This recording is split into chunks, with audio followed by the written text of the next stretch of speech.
Hello there. Welcome to the Kirk Minahan wrap-up show for July. I guess it was the July 11th episode. It's recorded on July 10th, 2022. Wilbur week. A whole bunch of topics going on. It's my first show back since I was sick last week. Covered that a little bit. I was just sick. I am joined by Blind Owl of Blind Owl Blogs. How's it going, my friend? That's right. It's going well. Glad to hear you're on the mend from your mysterious virus. Yeah. So yeah, but this show was really like I know Dave beforehand was like, there's really nothing happened this weekend. There's really not much to talk about. So it was really like I was going through like the different topics. So many different things were hit on that like you actually forget were even mentioned on the show. Like you forget that the show started off with, Kirk talking about Dave calling the police to a Minifan's house in Texas. And it's very, I'm not sure I would have, like, I didn't expect that. It's just, well, what I'm saying is that there were so many things that were covered and so many it was things wild. overshadowed. Like we joked before the show about how like Oprah's dad, being a topic that maybe Kirk would want to touch on, and then like that was a big chunk of the show was talking about Oprah's dad, how old he is, like is it newsworthy of him dying and all that stuff. But let's start off where it started off, where a fan apparently messaged Dave Cullinane on Twitter saying, "I'm suicidal. The show's helped me out a lot, but I'm not going to be able to make it through." And I think Dave did the right thing, and he alerted the corresponding authorities. They apparently took care of it. The fan is doing better, which warms my heart to hear.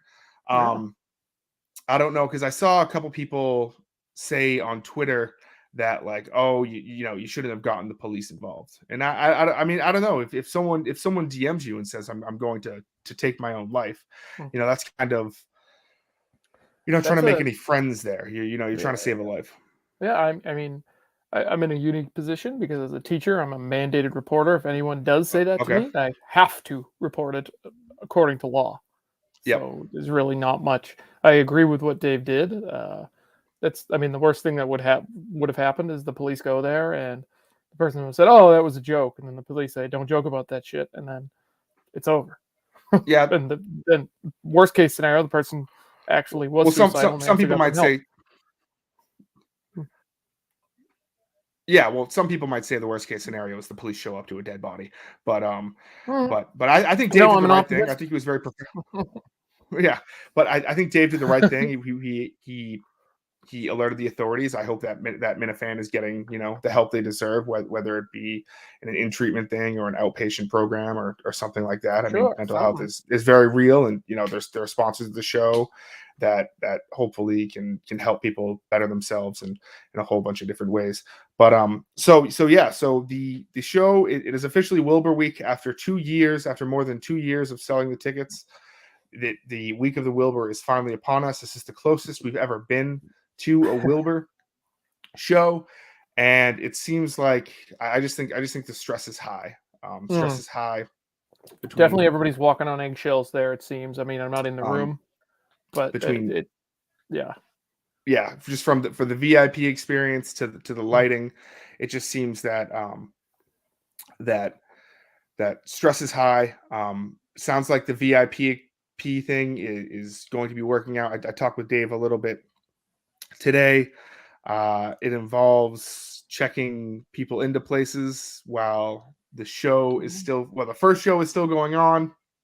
One of us being me is going to be dealing with the second VIP experience. But I completely agree with Kirk.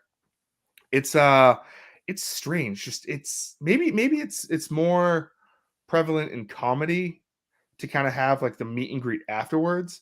But I feel like for most like events, the meet and greets happen. I mean, the only meet and greets I've really ever gone to have been like at concerts or things like that, and they've all been like beforehand.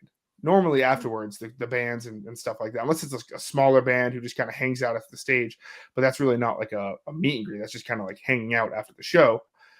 I feel like you got to get if you have a VIP experience, it should be done pre-show rather than post-show. See, the only time I've ever done something like that is when a band, you go to a bar and a band just happens to hang out and have a couple of drinks and you just run into it. Yep. So it's It's really not a unique scenario, but in that But that's not. situation, you would But that's think it. not.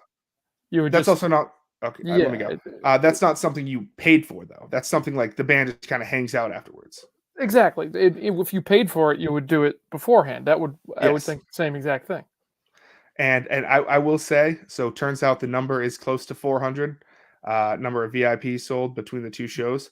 I remember the most recent VIP meet and greet thing I did was with Blink 182 when they came to the Xfinity Center in Mansfield a couple years ago. Guess how many tickets were sold to that meet and greet? 25. No, it would be. I think it was 75 in total, Oh, and that's close. that was a 19,000 person arena. and, and for the two, I'm surprised, honestly, looking back on it, the Wilbur even allowed Kirk and Steve to put almost 200 on sale per show, because I just That's feel like it's just That's a fifth of the audience. it's not just a fifth of the audience, but just time restraints is crucial, and like trying to fit them in between the two shows, it's going to be tough. I think I have somewhat of a plan. I'm getting the list of names from Dave from Wilbur soon, so hopefully it's all very very cordial, and everything will slide in. But that was kind of like you could tell Kirk was a little bit not upset, but he definitely was told by either the Wilbur or Barstool, like, hey, don't. They did not like the show on Thursday when Yeah, he mentioned, the Wilbur kind of being not a great, not them not being accommodating and things like that. And I think I just don't think they're used to what Kirk's trying to do. I mean, I feel like for most for most podcasts that go there, I had a friend who saw a podcast there literally the day after Foreplay, and they set up two chairs, two big comfy chairs, they talk, and then they do a like Q&A thing. That half of it is like the show. They do like a show where they talk about, being, I think it was called like Betches You Up or something like that. I have no idea what the show is about. But and then they'd have like a Q&A for half of it where people ask like, what was your favorite episode of all time? And I just think that's probably what the Wilbur is used to in when it comes to like podcast live performances. And this is not, it's just not what Kirk has in mind. The Kirk Minahan show is as unique as any podcast you've ever seen. Like they'll do like some sort of, not a performance, but something, videos and all that stuff. But they'll also just sit in a chair and talk. And it's such a unique perspective that the Wilbur just, A, has never seen anything like it. And B, I almost sympathize with some idiot who, is paid $20,000 a year to, set these things up, and they hear the Kirk Minahan show saying, fuck these guys, why are we doing it at 5? We should be doing it at 6 or whatever. And it's just like, oh, that's their job to report it. And but also, I mean, it's just like Kirk's not gonna actually like. I guess it's a strange situation to be in, which like I don't know if someone from the like my thing is always, if you listen to the show, which I'm assuming if someone who's listening to the Kirk Minahan show from the Wilbur isn't just listening to it because the show is coming up, I feel like they just wouldn't do that. That's like 100% what they're doing. They're just listening to it. You think so? Because I feel like if you're a fan of the show and you hear Kirk say something like that, it's like, well, but they're not fans. They're just somebody who said, "Oh, we're doing this Kirk Minahan show," and some intern or some lowly paid person said, "Okay, I'll listen to it and see what we're in for." Yeah, I just don't know. I don't know what comes of that, but yeah, that's the, I'm sure the Wilbur talk will be kind of the main going point tomorrow, as well as we'll see what comes of that. Couple other things. Like I said, the show is very like jump around to things. It was touched quickly. The Vince McMahon $20 million lawsuit. Kirk made a really good point, and I think it's kind of the only point I kind of give a shit about, is that like I don't think Erica has commented on it. She's a member of the WWE board of directors. She does have a podcast on Barstool. I think it would really tie into like, especially like her business podcast. Like, sometimes you have to deal with executive fuck ups, and when it comes to business, this is how you handle it. But all I can see from what she said is that she has like no comment on it. She doesn't know anything. I think she would only be speaking on behalf of the board, and in those situations, the board, of course, whoever, yeah, I'm sure she can't legally, whether it be legally, morally, but it's just like, I guess that's probably the only part I give a shit about. And is anyone shocked that a guy who has sexually harassed people on television for years actually did it? Yeah, just a guy who not only has sexually harassed people on television, but has said they tried to erase it, but he said the N-word on television. There's a clip of him. I watched that live. I remember these are all these were all staged funny things that whether they were funny or not, but he tried to do it under the guise of comedy. But it's just Vince McMahon is the ultimate showman. And you kind of wonder, did he kind of morph into from Vince McMahon, the executive, to kind of Vince McMahon, the TV show? Because at one point he was just a straight up wrestler. They say wrestling, the best characters are just yourself turned up to 100, and exhibit I A. guess. So I'd be curious to see if Erica ever does comment on that. We'll be keeping an eye on her Token CEO podcast to see if anything comes of that. Let's see what else. So we kind of joked beforehand about before the show started, because Dave was like, "There's nothing going on," and I was like, "Oh, because I brought a couple things like the Vindog thing and the Portnoy hockey player thing," and Dave always prints out kind of a rundown of list of things. Sure. And one of the things just said Oprah's dad died, and I didn't even know Oprah's dad died, if we're being completely fucking honest. Nor did I. So it was just kind of and we were joking beforehand, Kirk comes in and he was like, so we were going to record tomorrow, and then obviously the news broke of Oprah's father passing, and we had to get in the studio Sunday night. It doesn't sound like he was a very outgoing personality. Just Oprah's dad died, and we kind of there he is. We kind of talked about it. He's old. I will say it is interesting. I tried to do some research on how old he is. I saw that he was born August 13th, 1933, and then I think somewhere else has it that he was born January 9th, 1933. Well, if it's August 13th, it's a day after my birthday. So let's very exciting. There you go. Very exciting. So that was kind of when Kirk asked how old he was, and Cullinan confidently answered 98. And I looked it up, and I was like, it's not even close. I was like, this here says he's 88. And then Kirk looked it up and said he was 89. So who fucking knows how old he was? It's the fucking Taylor Lorenz thing all over again. But I think Kirk had a question where he's like, is this newsworthy? And I think just anything to do with Oprah, even now, is newsworthy. I mean, I think this might be a big statement. I think she's the most famous Black woman in the history of the world. And so I mean she's a cultural reference now, and Dave Cullinan said she's not that famous anymore, and it's like, what? Like I said, I think she's the most famous Black woman in the history of civilization. It's hard to, I mean, Cleopatra, in a distance, I was going to say in a distant second is Cleopatra, but I think Oprah is very big. And I mean, I think if her father passes away, I do think it is newsworthy, because I do think that there is a segment of the population who still loves Oprah, who still kind of follows her word to word. I don't think it's my demographic. I don't think it's your demographic. I don't think it's Kirk's demographic, but I do think that, and I don't think she does much anymore, but I do think when she does do something, whether it be, the Kate, the interview with, what was her name? Kate Middleton. What's her name? Harry and Meghan Markle. That's right. Yes. Or something like that. I don't know. She does just make news. So I do think that, having, and Kirk was like, do you think that something like this got as many clicks on AP? And yeah, I do. I just like I said, I think she's the most famous Black woman in the history of the world.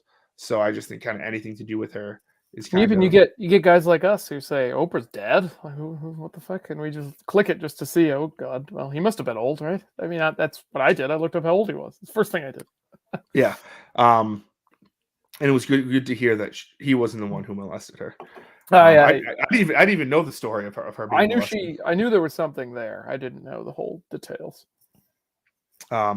So yes, so that does it for that. And then I kind of mentioned at the end there, when Kirk was like, anything else, and Mike goes, I believe his thing was, you read Vindog's blog, because I was looking on Barstool. I said on the show, I was looking on Barstool to see if Jack Mack wrote, which I was surprised actually. Kirk kind of dismissed the Jack Mack thing, is we don't like Jack Mack, blah blah blah. Oh yeah. I just think that's just because Jack Mack is, I don't want to say right wing lunatic, but he definitely leans to the right, and I definitely think he's closer to. I think if there was a split between, I think if Jack Mack was in Boston when the split between Kirk and Callahan happened, I think Jack Mack would have easily taken Jerry's side in things like that. But I truthfully thought Kirk was going to kind of go in like, if a star asks you to take down a story, you can't take down the story, because it just seems to be, bad journalism. But he put it back up, so we'll see what comes of that. There.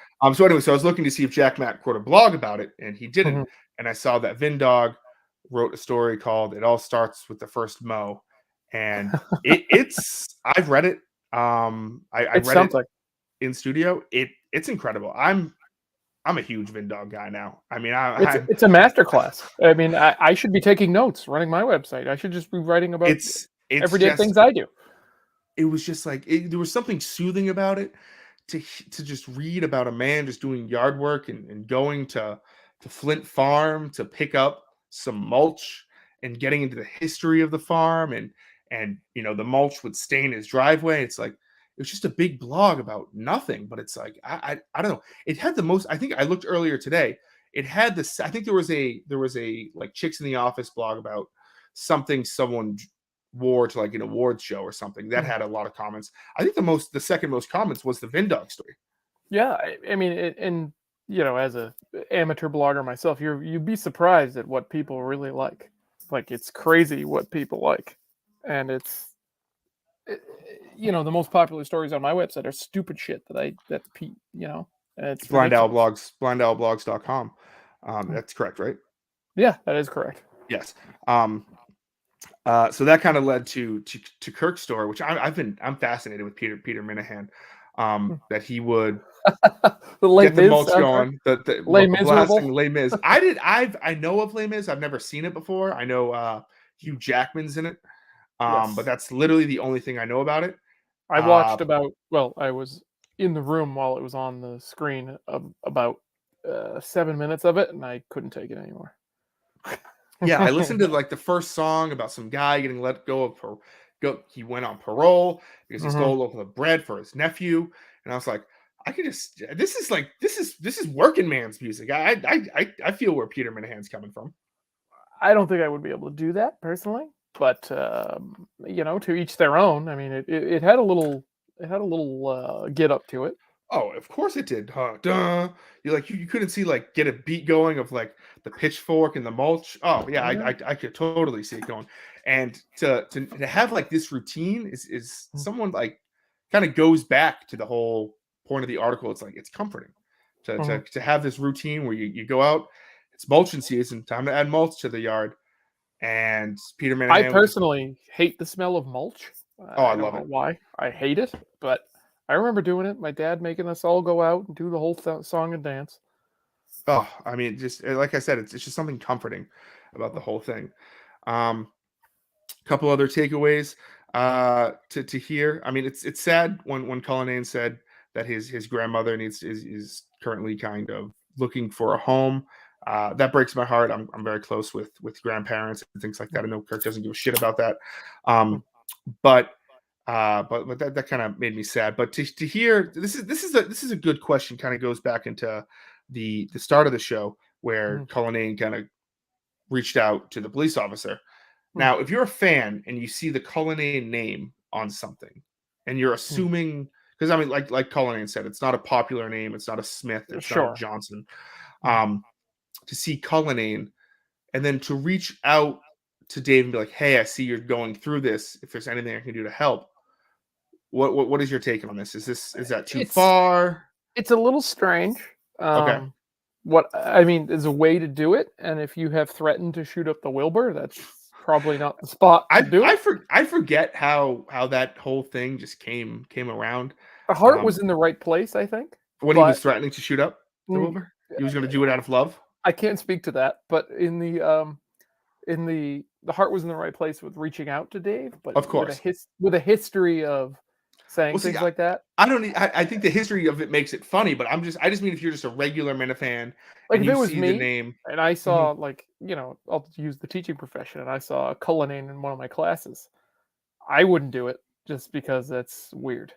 Or let's say you teach at a select school that someone that like people try to get into, and then Cullinane, you see Cullinane is trying to enroll his children into the school. Would you reach I out? Like is there I any like especially if there's like nothing you can do? Are you just reaching out saying, "Hey, I saw your name"? no, I don't think I would.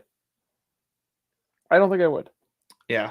Unless there's So, something, that guy bloke can do to help. Like well, see, that's the thing. I don't know if there's anything he could do, but I hope he finds or maybe even just give a few recommendations. Oh, I like this place. This place is good. This place is good. yeah, I hope he finds a place for his grandmother, and Hmm, she lives out her golden her wonder years, of her course. golden years, In a nice place. peacefully. Little Um, bingo. a couple other things Mm. that were said. Uh, like I said, it was kind of glossed over. Um, Warthog can't swim. That was kind of brought up Oh my god. about the That whole thing. I was mean, when they were talking about atrocious. that, I wanted to say that Big Jack seems to be the kind of guy that Dave said he's not a big swimmer. Hmm. Big Jack seems to be the kind of guy. He's two. Throw him in the pool until he's on the verge of drowning, and he'll eventually learn how to swim. Well, that's how I learned. So Yeah. So I feel like that's kind of like an old golden pass. Do you know how to swim? I know how to swim Rhino? very well, yes. I know how to swim too. They call me I'm, a thick husky Michael Phelps in the I- pool. I'm a I'm strong swimmer. that's good. And Kirk does make a good point. It's like your kids just if you have children, they need Hmm. to learn how to swim. And It's a safety thing. Dave's point of well, you can just keep them around pools, like just keep them out of pools. So you're Hmm. telling me that like if you're going over a friend's house for Hmm. a party or something and they have a pool, you're just like, sorry, we can't come because little Timmy, I refuse to teach him how to swim. And I think there's swimming lessons are available for like group swimming lessons for I believe sponsored they're children. free at every YMCA. Yeah, and even if they're not, I'm sure they're extremely cheap. 20 But bucks. you just gotta teach them how to. You just gotta teach Yeah, them and how to it's swim. you know, That's it's just a just big a point. just a comfortability thing. He said he brought his kids to the beach. And What if the like kid just walks out in the water? and to hear Mike say that the warthog doesn't know how to swim, it's just very like that seems to be a very like I get it. It maybe warthogs from like a city where like they really don't have. I mean, Western Mass, there's really not much But going come on. on, like you But wouldn't it's like want to? he's not like in the middle of Nevada or something where it's like I'm sure there was beach trips or something like that. There's Like beach, there's lakes, there's pools. I mean, come on, I mean, you gotta learn how to swim. I mean, it's a it's just one of simple those thing. things. I mean, you don't have to swim awesome, but you Mike, just got to be able to stay above water. yeah, Mike tweeted out a Oh, I video saw that. today of like someone just literally like taking a child by the leg and throwing Hmm. them in the pool, and he was like warthogs got to get ready. Um, yeah, because I just think it'd be interesting to see like a 30-year-old man just doesn't know how to swim. I guess it's more common than we think. Um, Yeah, I've met a few people who didn't know how to swim, and I was shocked. Like athletic people that didn't know how to swim. I'm like, isn't this the first thing you learn how to do? Like one of the first things? so yeah, so I don't know. Like I said, the Hmm. show was just jumping around from All over the thing to place. thing to thing very Hmm. quickly. That was just something that kind of stuck out Hmm. to me, and I hope the warthog. I didn't look up. Do warthogs know how to swim? And apparently, they are very very esteemed Very adept swimmers. swimmers. Yes, Yes. most animals are. So we'll see. We'll see if anything ever comes of that. Hmm. Last thing, kind of, James Caan passed away, who Oh, sad played. news. He was in The Godfather. Some people consider that to This was be. the funniest part of the episode, by the way. Um, and I was thinking like earlier that day when I saw that he passed away Hmm. was that like the idea of a Godfather, like even has nothing to do with the movie, just the idea of a Godfather is so silly. It is Like kind of just odd. just take just take like let's say you have a teenage daughter, she has Hmm. friends, she goes to high school, and then you and your wife are out one night, they get into a car accident, Hmm. they die. So someone who's the decision you made like 14, 15 years ago on who you want to watch over them if you pass away is now in charge, and not like she couldn't like stay with a friend. I don't think it's a legal binding No, contract. it's not, but it's not. But like that's what I was always told it was. And yeah, I mean, who guides children through their spiritual or and I their think religious experience. I think back in the day that was the case. I think nowadays it's more of a symbolic thing. Like my godparents are two of my parents' best friends, I think. Yeah, and there's probably just people who hang out with that. You go, oh yeah, it's Blind Owl's godparents. You're my godparent. And like, very cool. Yeah, very cool. Like I remember introducing my wife, and they're like, who's that to you? And I'm like, I think they're my godparents. I don't think I have a godparent. I think it's a Catholic thing. Yeah, I'm not. I wasn't Catholic. My parents were Protestant until I was like a freshman in high school. What happened then? Oh, the Great Schism, I guess. No, it was just I got confirmed, I think it was, and then we just stopped going to church. If you got confirmed, I think you were Catholic. No, I'm pretty sure I was Protestant. Oh, well, I'm not here to argue. I'm not here to. Sure I was Protestant. So anyway, so Kirk, kind of had me go through. He's like, "What do you think The Godfather is about?" And honestly, I know it's about like an Italian mobs coming together and rising. I have no fucking idea. I tried to look it up last night when I got home. Where to stream it? It's not streaming anywhere. It's the greatest movie ever. Why is it not streaming? On I think it might be streaming on like Paramount Plus or something like that. It's like, well, why? Well, it's probably owned by CBS. Okay, well, I mean, it's the greatest movie ever. It should be readily available. It's 2022. Paramount Plus. It's pretty available. Yeah, I'm not fucking renting The Godfather, parts 1 and 2 on like Vudu or something like that. I mean, it's on AMC like once a week. Okay, well, I'll be sure to when I'm flipping through the channels next time I'm next time you're just surfing. Next time I'm on cable. And then to have Kirk like ask me what he thinks the different plots of the movies are just based on the titles. I think I've heard of All the President's Men before. Is that has to do with Nixon resigning, the Watergate scandal? I have never seen the film, so I'm not okay, even. Well, I know it's a very prestigious film. I guess it's good. I've never seen it, so I wouldn't know. But yeah, based on the title, I just think it would just be based upon something like, kind of like The West Wing. I saw someone tweeted out something like Justin's idea for what All the President's Men was. It was just The West Wing. And I think I've seen the first kind of was of that. But honestly, all the other movies he mentioned, The Unforgiven, no idea. What was the other one? My guess, Chinatown. I've never heard of the movie. That's a pretty obscure one. Okay, it's a very, I'd say obscure, but it's not like a movie everybody's seen. Yeah, it's a good movie, but it's not one everybody's seen. I guess there's just too many movies out there I just haven't seen. Justin, what happens in Jurassic Park? Tell me. I mean, the big dinosaurs come. The fat man lets them out. Have you actually seen that one? Have I seen Jurassic Park? I mean, I haven't seen movies that came out 50 years ago. I know what Jurassic Park is, but like what happens in Jurassic World Dominion is a better question. I have not seen that. I have not seen that either. Probably won't be seeing it, but that's fun fact about The Godfather, though, is that did you know it never would have occurred if it wasn't for George Lucas. George Lucas, and Ford Coppola had a production company together, and that helped produce it. So I mean, I know when I said it's kind of a silly concept, and Kirk kind of poo-pooed that with, I know it's no Return of the Jedi. First of all, it's no Return of the Jedi. To be fair, but like we poo-poo George Lucas, and I was reading something today about how I think he said his heart broke for George that Star Wars was so successful because he wasn't able to do so many other things. I mean, he kind of had Indiana Jones, but my heart breaks. Yeah, my heart breaks for billions of dollars. Who now lives on Skywalker Ranch and is worth, sold away the rights to the most precious franchise in the whole wide world to. My heart breaks. Oh, I'm so $6 billion or however much he did to that. But no, that was funny to go through movie titles and just have me guess upon what they are. I will say someone mentioned this on Twitter. I was 100% thinking of Khan from Star Trek. Because I was thinking like James Caan. I was thinking fuck. I believe, you were thinking like, of Khan. I was like, I must have seen one Star Trek film, and I saw like in the the titles or something. James Caan. It's Wrath of Khan. Yes, I'm the name thinking of the Wrath film. of Khan. And then in Star Trek Beyond, Khan Mhm. is also the bad guy, Yes. but that's revealed at a later point. So that's 100% who I was thinking. Anything else from today's show? No, I mean we pretty much hammered it. I mean all the topics were all over the place, but that's pretty Yeah, much it. nice. I mean the nice. mini golf travel. Oh, that's right. Is just mini golf. nonsense. We'll see what's going on with that. I think I recently talked to Dave. I don't think he's going to do it because he has to do some Wilbur things. I don't know if I'm going to go. I need to see Dave if I can help out with any of the Wilbur stuff here.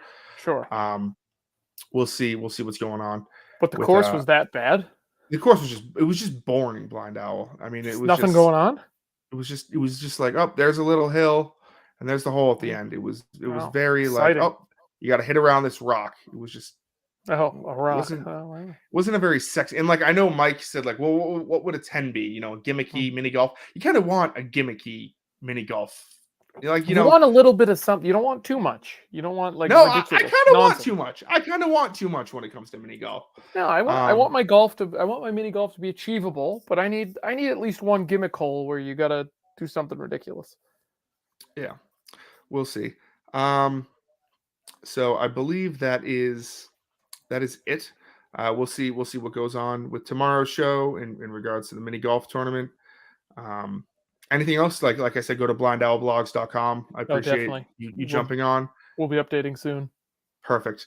Thank you to Kirk. Thank you to Dave. Yes. We will talk to you all tomorrow here on the wrap-up show. Bye.